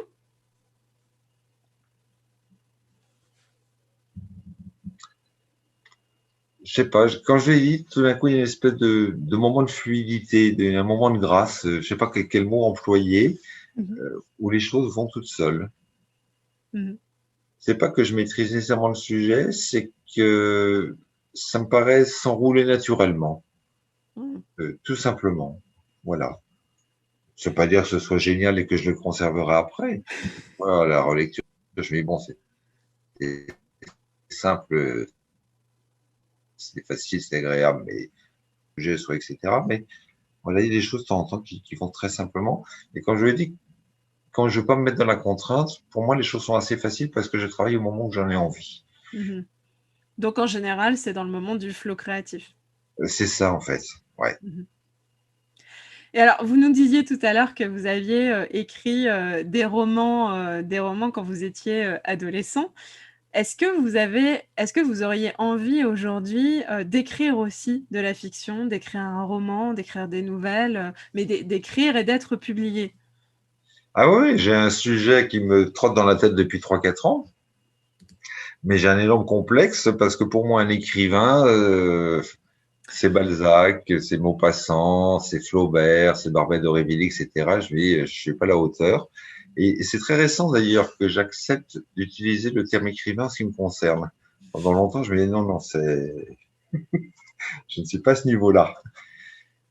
Et donc, si ça viendra, surtout qu'en plus, il est entièrement fait dans ma tête, enfin, c'est très clair, mais ça va venir. Je me laisse le temps. D'accord, donc si je comprends bien, il va falloir que Stéphane et moi, on vous mette d'office dans la guilde des écrivains. Parce Non, que sinon... il y a aussi autre chose. Si je peux vous le dévoiler rapidement, l'idée m'en est venue. J'ai deux sources d'inspiration. Le premier, c'est l'Horla de Maupassant, et le deuxième, c'est un film Basic Instinct, qui ont un point commun, c'est que on ne sait pas à la fin qui est le coupable, qu'est-ce qui s'est passé. C'est-à-dire, le livre peut continuer. On a terminé, on peut. Et Basic Instinct, je trouve ça génial. Le film s'arrête, on peut le continuer dans sa tête pendant indéfiniment sans jamais savoir est-ce que c'était ça ou pas ça. Et alors là, c'est pareil, quelque chose qui est surnaturel, tout d'un coup devient naturel parce que. Et donc, mon livre, finalement, ça se passe comme ça. C'est-à-dire que je voudrais essayer de rendre complètement naturel quelque chose qui, à un moment donné, sort de la raison. Mais que ce soit amené de manière complètement normale. Et mon problème, c'est que là-dessus, à un moment donné, il y a une enquête policière qui est greffée dessus. Et donc, j'ai toute une liste de questions. Il faut que je prenne rendez-vous avec le commandant de la gendarmerie du village d'à côté pour que j'aille lui poser mes questions parce que je ne veux pas écrire quelque chose qui ne correspondrait pas à une réalité observable. Là, j'ai un besoin de précision absolue pour que tout ce qui est fictionnel ait du sens, que ce soit logique. Ça va devenir difficile d'attendre que vous l'écriviez, celui-là, maintenant, avec ce que vous avez dit dessus. Moi, j'ai envie de le lire, celui-là. Oui, non, non, mais j'ai plein de doutes là-dessus. Je me dis, est-ce que mon style va aller? Enfin, voilà, j'ai des questions j'ai des questions de débutant. Comment je vais faire? Est-ce que je suis légitime pour le faire? Etc. Non, c'est. Là, déjà tout de suite, j'aurais tellement de choses à vous dire Je pour repousse, rebondir je juste. repousse. Non, non, mais je vous dis, ça fait 3, 4 ans que j'ai dans la tête ce bouquin. Bon, bah, si vous avez toujours vos doutes quand vous êtes prêt à commencer, vous savez où on est. Non, puis des fois que quand je suis sur la route, ce qui m'arrive assez souvent, je me mets sur la voie droite. De toute façon, avec les radars, je vais pas vite. Je mets de la musique et ça y est, je me fais mon bouquin. Mm. Et des fois, je suis tellement dedans que tout d'un coup, je sors de cet état. Je me dis, zut, j'ai loupé la sortie. Bon, demi-tour, 40 km de plus, c'est pas grave. Mais j'étais dans l'histoire, en fait. J'étais en pilotage automatique. Puis un jour, il faut que je le mette sur le papier. Puis au moment de le faire, Ça bloque un petit peu. suis-je légitime à le faire? On en parlera tous les deux. Non, mais c'est. Alors justement, là, vous nous avez parlé de vos peurs d'écrivain de fiction, de futur écrivain de fiction, parce que j'ai bien l'intention de ne pas vous lâcher par rapport à ça. Mais Oh. est-ce que vous avez des peurs d'écrivain de non-fiction? Des peurs, des doutes d'écrivain de non-fiction? Non, parce que, une fois de plus, comme je l'ai dit, je passe énormément de temps en documentation préalable. Donc, sur un sujet que je sens d'abord, et puis après, vraiment, je me documente. Il y en a qu'un seul que je voulais écrire et que j'ai toujours pas fait, mais que je ferai peut-être un jour. Et là, par contre, j'avais un doute. Je voulais faire un livre sur le Christ, mais sans chercher les trois idées les plus fortes de l'enseignement du Christ. Mm-hmm. Il y a tellement de livres qui ont été écrits sur lui que je me dis, là, suis-je légitime? Mm-hmm. Alors j'aurais pu me dire la même chose lorsque j'avais écrit sur le bouddhisme, parce que sur le bouddhisme aussi, une littérature considérable, mais je me suis pas posé de questions parce que je l'ai documenté également. Je me dis, tiens, je vais en donner une approche différente. Mais sur le christianisme, je pourrais faire pareil, mais je sais pas pourquoi. Je bloque un petit peu là-dessus par rapport à tous ceux qui ont écrit des choses extraordinaires. Je me dis, moi, là-dedans, est-ce que je vais apporter un petit plus? Mm-hmm. Mais je le ferai un jour parce que il y a des choses extrêmement intéressantes, extrêmement puissantes que j'aimerais pouvoir travailler, élaborer et décliner. Mm-hmm. Et est-ce que vous auriez des conseils, des petits conseils en plus à donner aux gens qui rêvent d'écrire un livre mais qui n'osent pas se lancer, et Dieu sait s'ils sont nombreux. Est-ce que vous auriez une dernière phrase, quelque chose qui puisse les inspirer et leur permettre de dépasser justement ces peurs que beaucoup d'auteurs débutants ont avant même de se lancer, à savoir est-ce que je suis légitime? Est-ce que je vais y arriver? Est-ce que ça va intéresser? Est-ce que À un moment donné, je pense qu'il faut oser, tout simplement, se dire, bah, si c'est pas édité, au moins je l'aurais fait pour moi, dès lors que j'ai du plaisir à le faire. Et puis travailler. Je crois que c'est surtout ça. On avait débuté en parlant de nos croyances limitantes. Je parlerai plutôt, pour terminer, des croyances aidantes. Finalement, je suis capable de le faire. Donc, on se lance, on ose. Et puis, si ça plaît pas, bah, ça plaît pas. Ça plaira peut-être à quelqu'un d'autre, ou peut-être qu'on retravaillera, qu'à un moment donné, ça plaira. C'est pas automatique, mais j'ai eu quelques sujets, même en non-fiction, qui parfois ont été refusés. Je me dis, c'est pas grave. Il y en aura d'autres qui viendront à la place. Et puis, le même sujet, ça m'oblige à le retravailler. Là, j'en ai un que je vous avais dit qui sort fin août, que j'ai coécrit avec mon fils. On a mis 2 ans et demi. Jamais on a mis autant de temps avant de le faire. Et la version qui va sortir, je dirais pas qu'elle n'a plus rien à voir avec la première, mais l'optique est complètement différente. Au départ, ça avait été refusé par tout le monde. Je dis, ok, dommage. Le sujet nous plaît, mais c'est refusé par tout le monde. On va changer. Et on y arrivera. Et je me disais, de toute façon, on va y arriver. Je me disais, un jour, il y a quelqu'un qui le prendra. Et ça se passera très bien. Parce qu'il y avait l'envie. Et quand j'en parle maintenant à des journalistes pour commencer la promo, bien avant qu'ils le sortent, chaque fois ils me disent, ouais, c'est génial, etc., etc. Je dis, ok, c'est qu'on a trouvé le bon truc, qu'on a pris le temps de s'y remettre, mais parce qu'on y croyait. Pas parce qu'un éditeur me dit non aujourd'hui que le truc est nécessairement mauvais, il est à retravailler. Vous en aviez envie, vous y croyiez énormément, et puis aujourd'hui, voilà le résultat. Et puis parce que ça a été un plaisir monumental. Avec votre fils. En plus, pour moi, on a deux manières différentes de voir les choses. Lui qui est scientifique, moi qui suis littéraire, ça a permis justement une conjonction fabuleuse. C'était génial. Génial. Vous pouvez rappeler quand est-ce qu'il va sortir et chez quel éditeur? Il sort chez Jouvence fin août. D'accord. Donc pour ceux qui veulent le découvrir, bon moi j'aurai mon petit exemplaire gratuit si j'ai bien compris.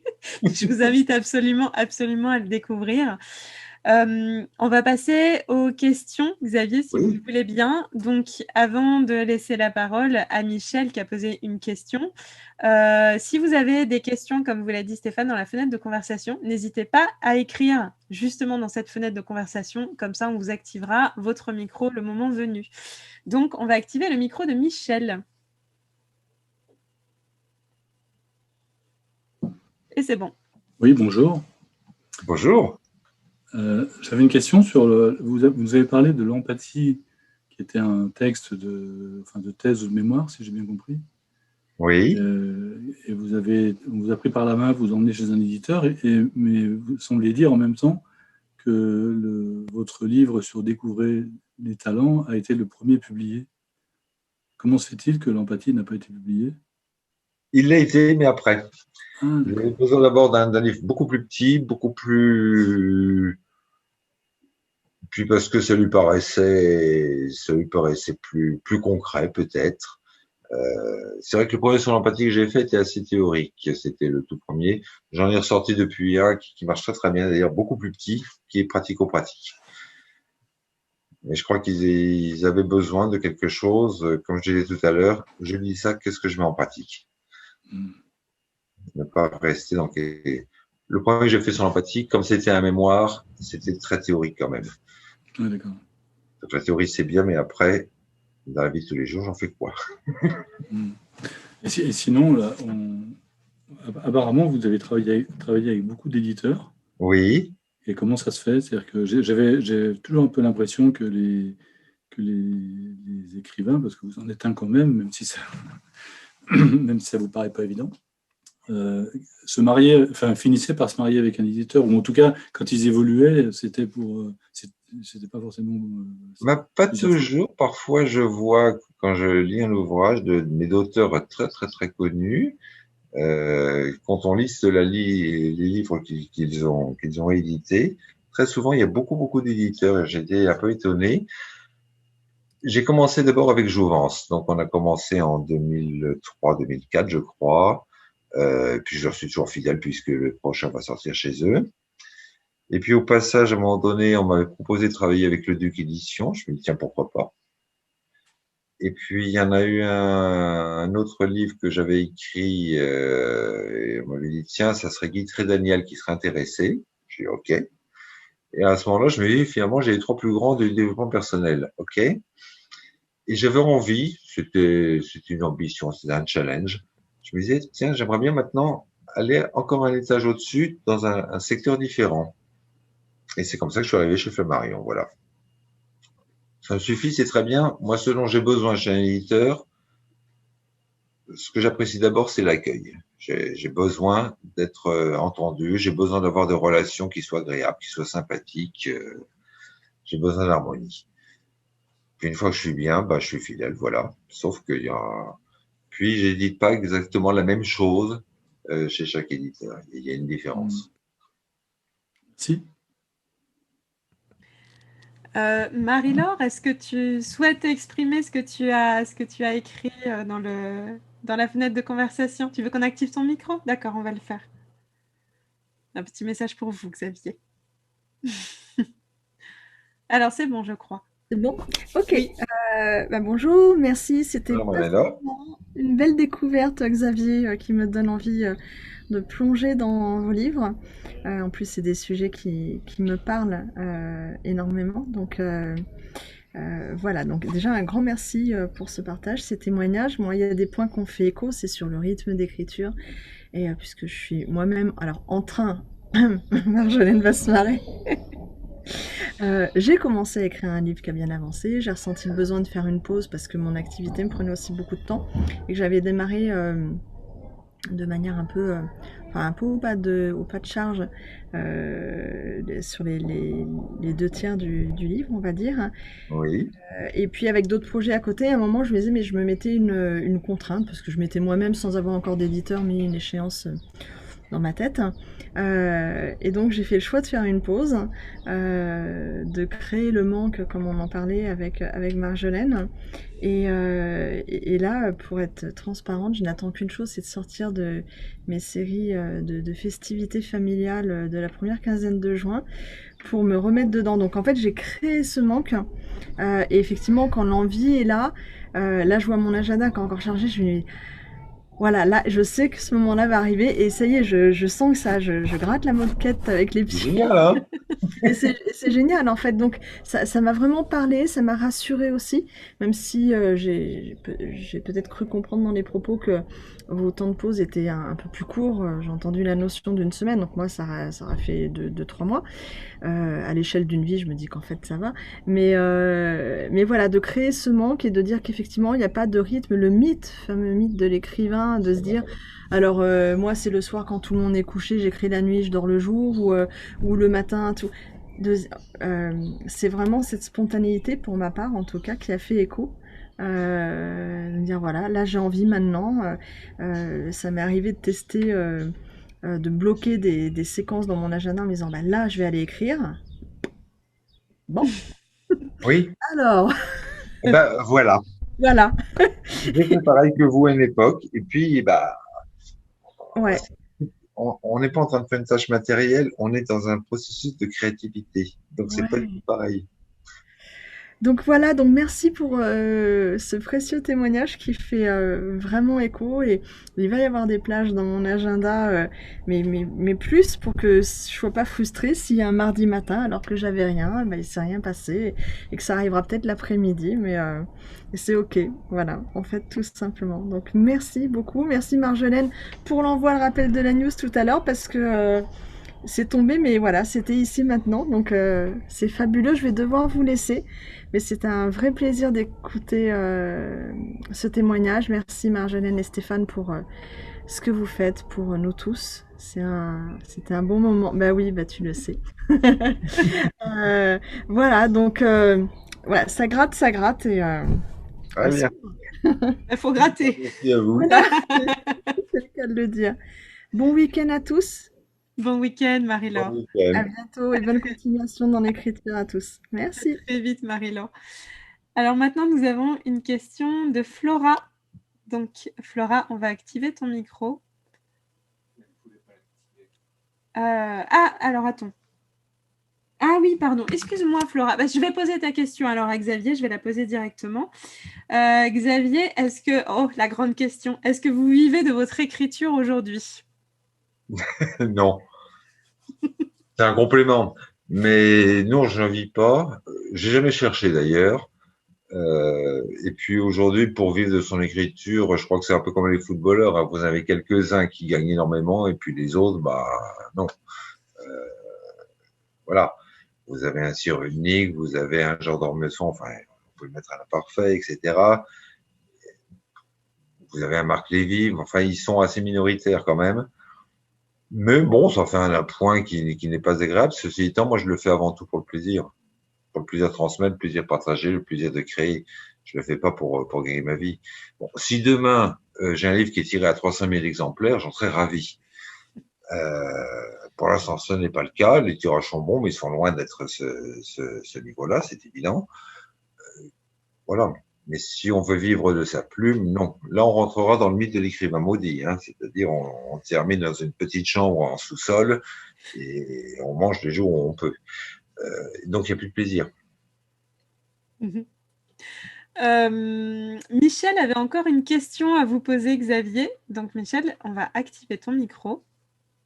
Flora, si tu as d'autres questions, n'hésite pas à les écrire dans la fenêtre de conversation. Je les poserai pour toi. C'est bon, Michel.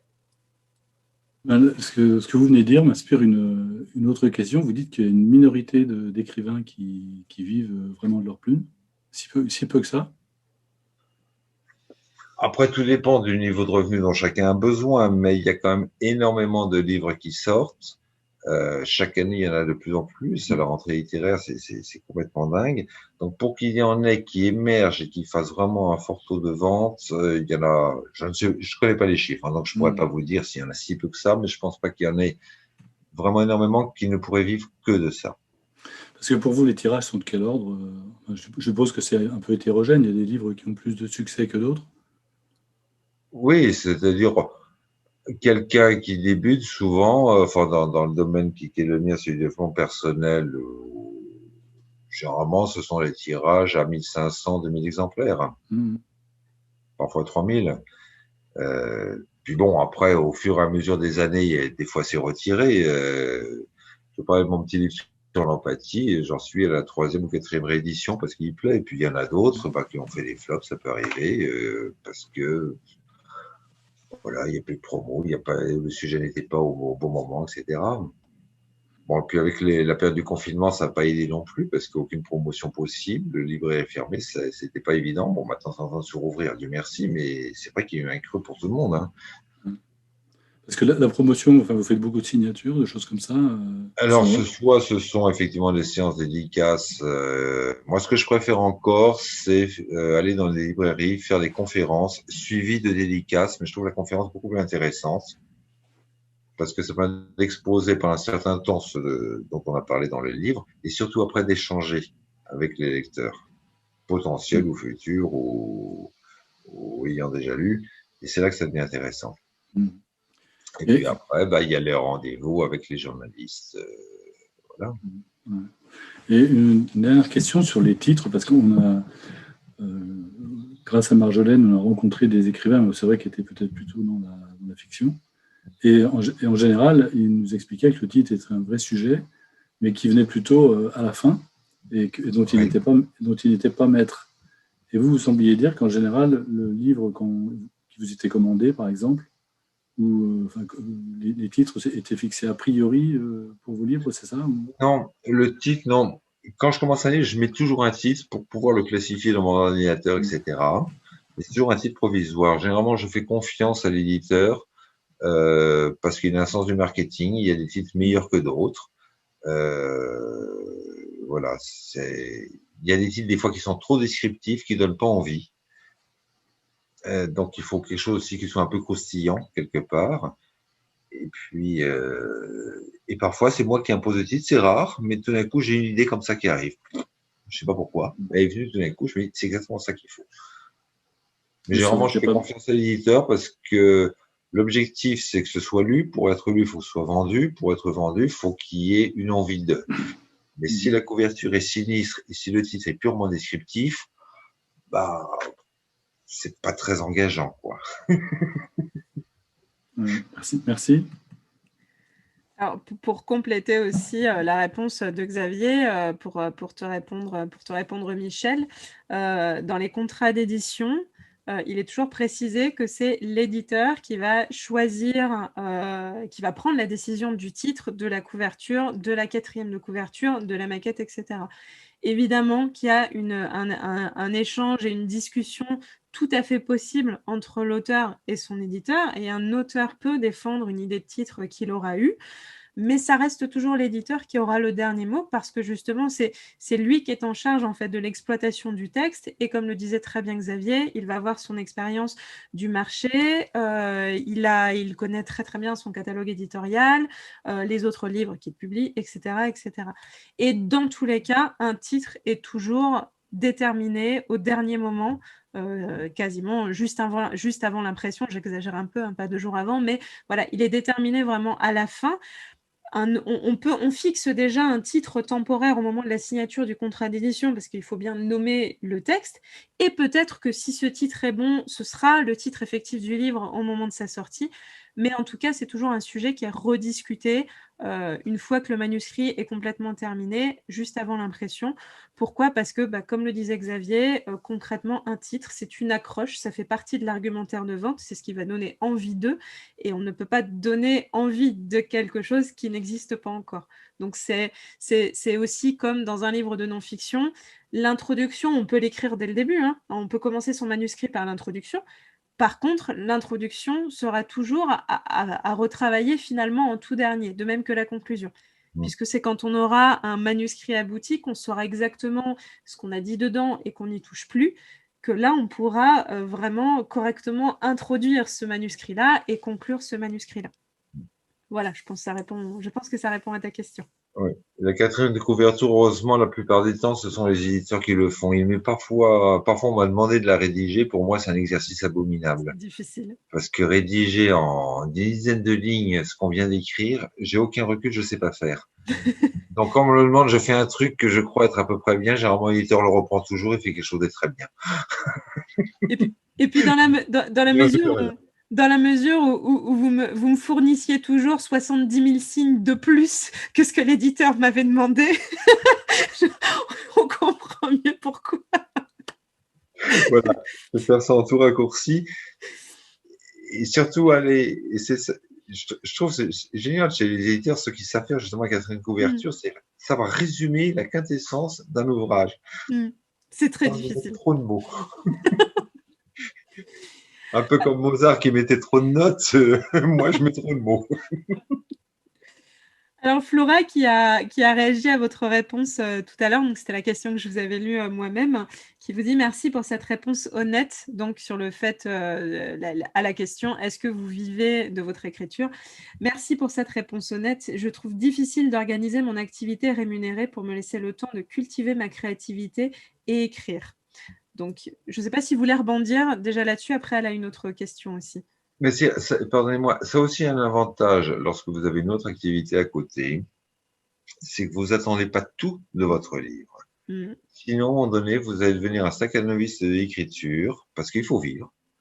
Et donc, on va faire des kilomètres à toute vitesse parce qu'il le faut. Et il y a des grands artistes comme ça qui ont parfois massacré une œuvre parce qu'ils l'ont fait pour vivre. Parce que c'est une œuvre de commande où ils en avaient besoin. J'ai lu un Balzac il y a quelque temps, j'ai trouvé d'une nullité absolue. Je me dis, comment ça se fait quand même? Parce que j'ai découvert après que c'était une œuvre qu'il était obligé de faire à un moment donné où il avait tous les créanciers aux fesses. Donc il a bâclé le truc à toute vitesse. Je pense pas qu'il ait eu du plaisir. Il n'y a aucun plaisir d'ailleurs à le lire. Donc je me dis, si même Balzac était là-dedans. Et donc avoir une activité annexe permet justement d'avoir cette souplesse dont on a parlé et de le faire parce qu'on en a envie, de prendre le temps dont on a envie et pas être obligé de se dépêcher parce qu'il y a une échéance financière qui arrive. Et ça, c'est abominable. Et ça, c'est très, très intéressant ce que vous dites, Xavier, parce qu'on n'en parle jamais. Tout le monde parle tout le temps, parce que c'est une réalité, du fait que, non, un auteur, concrètement, à part effectivement une minorité d'auteurs par rapport à tout ce qui est publié chaque année, un auteur ne gagne pas sa vie, ou en tout cas, ça sera plutôt difficile. Et on a tendance à ne se focaliser que sur cette perspective-là. Mais je suis tout à fait d'accord avec vous. C'est vrai que, du coup, ça implique aussi que... puisqu'on doit avoir une activité à côté pour pouvoir vivre, gagner les revenus dont on a besoin, payer ce qu'on a besoin de payer, remplir l'assiette, etc., ça veut dire qu'il n'y a absolument aucun enjeu contre-productif sur notre écriture. Il n'y a pas un impératif de se nourrir, de payer les factures, de régler ses impôts, etc., par l'écriture. Du coup, ça permet vraiment de garder cette activité complètement intacte, j'allais dire pure, mais il ne faut pas rentrer dans l'ultra perfectionnisme, mais tout simplement de garder le plaisir en fait de son écriture. Et la créativité, les injonctions, la pression, tout ce qui est contre-productif en général, elle n'aime pas trop, elle est assez farouche. Donc je sais que c'est pas très confortable dans l'idéal. On aimerait avoir des plages horaires à rallonge pour pouvoir justement écrire quand on en a envie, simplement se connecter à son plaisir d'écrire et puis ne se soucier de rien. Ça, c'est un petit peu le rêve de tout le monde. Mais après, tu le sais, Flora, on en avait parlé. L'idée, c'est en fait, c'est de scinder le voyage en petites étapes qui sont plus accessibles. C'est-à-dire, aujourd'hui, je ne vais pas écrire mon livre parce que j'ai que 1 heure, parce que j'ai aussi mon travail. Aujourd'hui, je vais prendre 1 heure pour déposer des idées. Ou aujourd'hui, je vais prendre 1 heure pour lire tel livre parce qu'il m'inspire des idées pour mon sujet. Ou aujourd'hui, je vais écrire. Je vais écrire un peu, là, cette partie de mon sujet en particulier, j'ai envie de l'explorer un peu, je vais voir ce qu'il en ressort. Et petit à petit, au fur et à mesure du temps, le livre se bâtit, le livre se structure, le livre vient au monde et chaque minute en fait supplémentaire que tu passes sur ton livre te rapproche de la destination finale. Je sais que c'est pas le plus confortable, mais finalement c'est peut-être beaucoup plus confortable qu'on le croit, parce qu'il n'y a pas cette dimension économique. Pour moi, c'est deux choses qui vont pas ensemble. Alors, ce serait merveilleux hein, si on pouvait être riche grâce à sa créativité. C'est pas si simple. Mais est-ce que ce serait vraiment souhaitable? En tout cas, c'est une question intéressante et il n'y a pas de vérité là-dessus. Ça, c'est chacun a sa propre vérité. Voilà, il y a des choses qui dépendent absolument pas de soi. Harry Potter, c'est fabuleux. La personne qui a écrit Harry Potter n'imaginait pas que ce serait un best-seller à ce niveau-là. L'Alchimiste de Paulo Coelho est très intéressant. Parce qu'avant que ça devienne un best-seller, qu'est-ce qu'il en a fait comme maison d'édition? On lui a dit, non, ton bouquin, c'est pas la peine. Et finalement, c'est un tout petit éditeur qui un jour lui dit, tiens, ok, pourquoi pas, je le prends. Et ça a démarré d'une manière prodigieuse. Rien ne permet de prévoir en fin de compte le succès. Et quand on prend tous les artistes, hein, que ce soit des musiciens, que ce soit des peintres, que ce soit des écrivains, etc., on ne sait pas au départ ce que ça va être. Il y a un certain, on ne mise pas dessus, puis c'est un best-seller, et d'autres, au contraire, on imagine que ça va être génial, et puis personne n'en veut. Il y a une inconnue qui n'est pas maîtrisable. C'est ça, c'est quelque chose à accepter, à accueillir et apprendre à se connecter à d'autres facettes en fait de cette activité-là, et notamment le plaisir de la création, le plaisir pour la non-fiction notamment, mais aussi la fiction, le plaisir de la recherche, de le fait de s'immerger aussi soi-même dans son propre univers, son propre sujet, le plaisir intellectuel qu'on en retire. Et moi, je reste convaincue, enfin, je suis une indécrottable convaincue du fait que si c'est quelque chose qui nous intéresse, si on prend le temps de le travailler, ça ne se fait pas en 3 jours d'écrire un livre, mais si on prend le temps de vraiment bien le travailler, à un moment donné, on trouvera ses lecteurs. La seule chose qu'on ne maîtrise pas, c'est est-ce que ce sera 10 lecteurs, est-ce que ce sera 100 lecteurs, 1000 ou 15 000? Ça, on ne sait pas, on verra bien. Mais je pense que si déjà on arrive à toucher quelques personnes, à transformer quelque chose chez quelques personnes, à avoir un impact chez quelques personnes, moi, mais c'est ma vérité à moi, hein, mais je pense que ça vaut la peine. Mais voilà, ça c'est tout personnel et il est important que chacun soit aligné avec ses envies, avec ses intentions, avec ses souhaits, avec toutes ces choses-là. Flora avait une autre question pour vous, Xavier. Oui. Est-ce que c'est vous qui proposez vos conférences et signatures aux librairies ou est-ce que c'est votre éditeur qui organise ça? Il y a les deux. Il y a les deux. Généralement, l'éditeur démarre en me disant, tiens, il y a telle librairie qui serait intéressée. Donc, des fois, ce qui me permet de me balader à travers la France, c'est très sympathique. Et puis, lorsque j'ai un très bon contact, ça peut m'arriver parfois de rappeler le libraire, lui dire, tiens, j'ai un nouveau bouquin qui est sorti, est-ce que ça vous intéresse, que je viens d'en parler, etc. Je suis toujours comme ça. Moi, le contact humain est primordial. Donc, quand ça s'est très bien passé, généralement, ça se passe très bien d'ailleurs. Ben voilà, est-ce que ça correspondra, est-ce que vous pensez que, et puis on organise ça. Alors, sachez d'ailleurs que ça, c'est quelque chose qui est tout à fait possible. C'est-à-dire qu'un auteur, alors on recommande absolument à un auteur de participer activement à la promotion de son propre livre et de ne pas se reposer uniquement sur la promotion de l'éditeur. Ça semble assez normal. Mais en tant qu'auteur, vous pouvez tout à fait aller chez un libraire pour lui proposer des séances de dédicace, même si vous n'êtes pas connu. En général, Oui. si évidemment c'est demandé poliment, respectueusement, et si vous avez pu même créer du lien avec le libraire avant, c'est super. Mais en général, les libraires aiment beaucoup ça parce que justement, ça crée de l'animation en fait dans leur boutique. Donc, ça fait venir plus de monde. Donc, c'est tout à fait dans leur intérêt. Il n'y a pas besoin d'être un Marc Lévy pour aller voir un libraire et demander à organiser une séance de dédicace. Donc, il ne faut vraiment pas hésiter à être proactif dans la promotion de son livre et de proposer des choses, que ce soit à son éditeur aussi. Hein. Pourquoi pas organiser une soirée événement pour la sortie de son livre, en mobilisant son réseau, en mobilisant le réseau de l'éditeur, etc.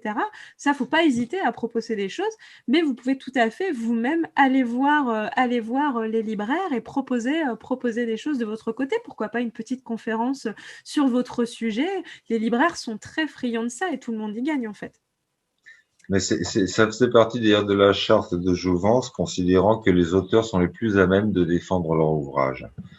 Donc, autant se mettre en avant.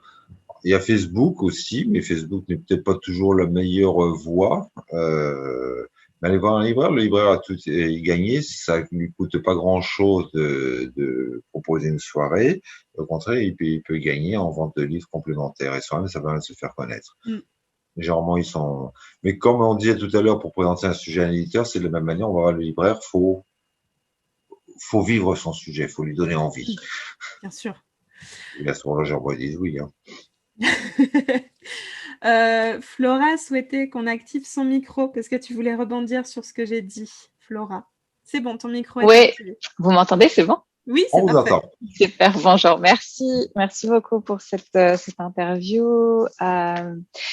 Oui, du coup, je vois bien mes résistances là, et bon, c'est un peu ridicule, mais moi je me disais, bon, j'ai réussi à le faire, le libraire de ma ville, je lui ai dit que j'avais un livre qui était sorti, il l'a commandé, mais je me dis, ouais, mais alors il faut qu'il commande plusieurs livres, plusieurs exemplaires de mon livre, si on organise une soirée dédicace, et en fait, ça me fait partir dans des peurs beaucoup plus effrayantes que Facebook. Je peux publier des photos sur Facebook, mais du coup, c'est intéressant d'avoir vos encouragements. Vous savez, Flora, s'il est d'accord pour qu'il y ait une soirée où vous venez parler de votre livre, il commandera lui-même les ouvrages nécessaires. Hein. Dire, ne vous angoissez pas pour ce qui ressort de son job, en fait. Je vais peut-être écrire un livre là-dessus. Mind your own business. Ouais. Votre tâche, vous, c'est de parler de ce que vous avez fait, et sa tâche à lui, c'est d'avoir le support nécessaire. C'est très clair quand vous en parlez, Xavier. Vous voulez dire que je ne suis pas toute puissante et à contrôler tout ce qui se passe autour de ça. Merci. Ouais. Après, est-ce qu'il y avait d'autres peurs? Est-ce que c'était juste par rapport à la gestion du stock des exemplaires, Flora, ou est-ce qu'il y avait d'autres choses qui te bloquaient un petit peu peut-être ou qui te freinaient par rapport à ça? Je pense, là, il y a aussi un élément qu'on est 4 co-auteurs, et donc il y a quelque chose de moi, si je viens toute seule et que je dis je propose une conférence, il y a une mise en avant peut-être de moi, alors que justement le projet c'est écrit à 4, et que du coup cet aspect-là était très important dedans. Oui, mais en même temps, Flora, vous pouvez vous dire, enfin, vous en parlez, je pense, avec les 3 autres co-auteurs, mais ils peuvent être très contents de se dire, tiens, il y a quelqu'un qui se dévoue pour vendre notre livre. C'est exactement ce que j'allais dire. Ah ouais? Moi, j'aurais écrit un livre avec vous, j'ai pas le temps, où je suis obligé de traverser la France pour, etc., et que vous avez une opportunité, je me dirais, allez-y, chouette, génial. Je suis assez d'accord, Flora. C'est-à-dire que moi aussi, il y aurait un des co-auteurs de mon livre, enfin de notre livre, qui serait prêt à passer au casse-pipe, pardon. Mais qui serait prêt à parler du livre, à faire une conférence dessus en librairie. Bon, si j'ai pas la possibilité d'y aller, je me dis, ma foi. C'est tout bénef, hein. C'est dans l'intérêt de tout le monde. Donc, si après, eux n'ont pas d'objection à ça, en tout cas, moi, je n'y vois rien de choquant. C'est dans l'intérêt des lecteurs, c'est dans l'intérêt du libraire, c'est dans votre intérêt à tous les 4, c'est dans ton intérêt à toi. Je vois pas un grand monde qui soit perdant dans l'histoire. J'adore. Merci pour vos perspectives à tous les deux. Est-ce que tu avais d'autres questions, Flora? Non, c'est tout bon. Merci beaucoup. D'accord, très bien.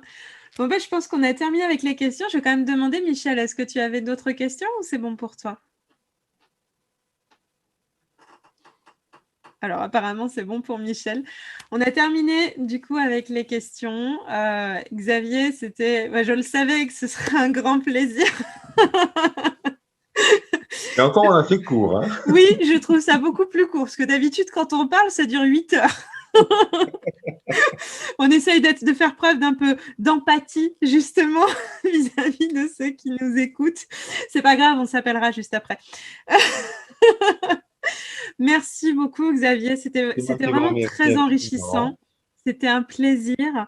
Et puis, de toutes les façons, on va publier le replay la semaine prochaine. Donc, je le partagerai, je vous mentionnerai sur les réseaux sociaux. Vous pourrez le partager vous aussi si vous souhaitez. Encore merci beaucoup. Passez un excellent week-end, cher Xavier. Vous de même, Marjolaine. On se retrouve très vite. Absolument. Très belle fin de journée à vous, Xavier. Au revoir.